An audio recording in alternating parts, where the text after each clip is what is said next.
देवर भाभी की शादी।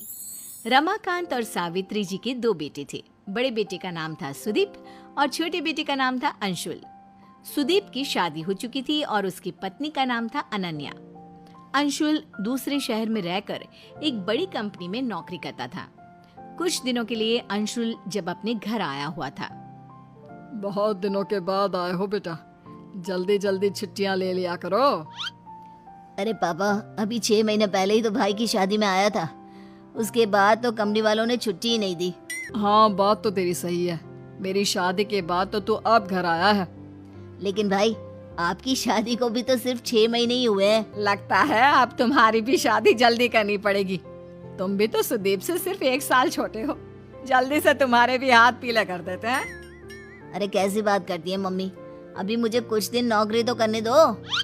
देवर जी, आपकी भी शादी हो जाएगी तो मेरा मन लग जाएगा। देवरानी आ जाएगी घर में। अनन्या देवरानी आ भी जाएगी तो कौन सा यहाँ रहेगी, वो तो इसके साथ नौकरी पर जाएगी। हाँ मम्मी जी, वैसे बात तो आपकी बिल्कुल ठीक है। और फिर कुछ महीनों के बाद ऑफिस से लौटते वक्त सुदीप का एक्सीडेंट हो जाता है और उस एक्सीडेंट में उसकी मौत हो जाती है। ये क्या दुखों का पहाड़ टूट पड़ा। जवान बेटे की मौत हो गई। क्या करेंगे अब हम लोग। शादी को सिर्फ 8 महीने हुए हैं। उसकी पत्नी ने अभी तो अपना जीवन जीना शुरू भी नहीं किया। मम्मी जी, पापा जी, मेरा क्या होगा? मेरी तो जिंदगी खराब हो गई। मैंने कभी सोचा भी नहीं था सुदीप मुझे इतना जल्दी छोड़कर चले जाएंगे। अरे बहू, सोचा तो किसी ने भी नहीं था। हम तुम्हारा दुख समझते हैं बेटा, लेकिन भगवान की मर्जी के आगे हम कुछ नहीं कर सकते। कितना अच्छा बेटा था मेरा। मैंने किसी का क्या बिगाड़ा था जो वो मुझे ऐसे छोड़कर चला गया।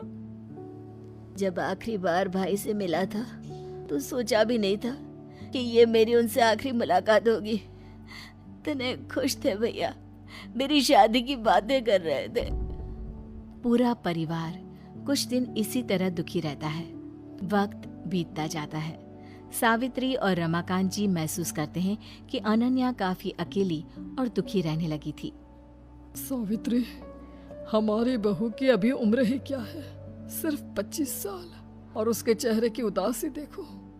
उसे इस तरह देखकर मुझे बिल्कुल अच्छा नहीं लगता। आप ठीक कहते हैं, अनन्या बहुत रोती है और उसका अकेलापन मुझसे भी नहीं देखा जाता।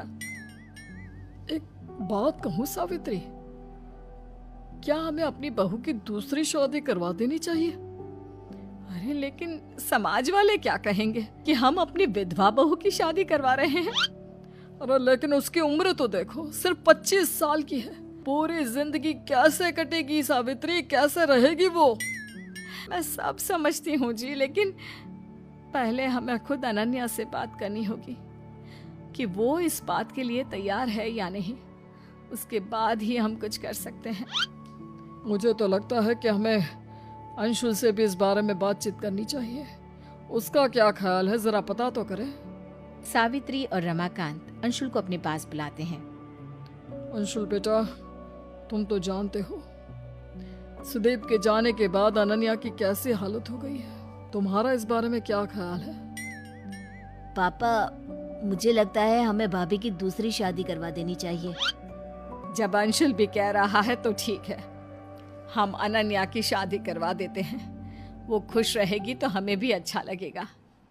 रमाकांत और सावित्री अनन्या के लिए लड़का ढूंढते हैं, लेकिन अनन्या के विधवा होने की वजह से कभी उन्हें बहुत ज्यादा उम्र का लड़का मिलता तो कभी कोई अच्छा लड़का मिलता ही नहीं। इस बात से रमाकांत और सावित्री अच्छे खासे परेशान हो जाते हैं। मम्मी जी, पापा जी, आप मेरे लिए बेकार में ही परेशान हो रहे हैं। मैं बिना किसी शिकायत के अपनी पूरी जिंदगी ऐसे ही निकाल लूंगी, कोई परेशानी नहीं होगी। नहीं बेटा, हम तुम्हें इतना दुखी नहीं देख सकते।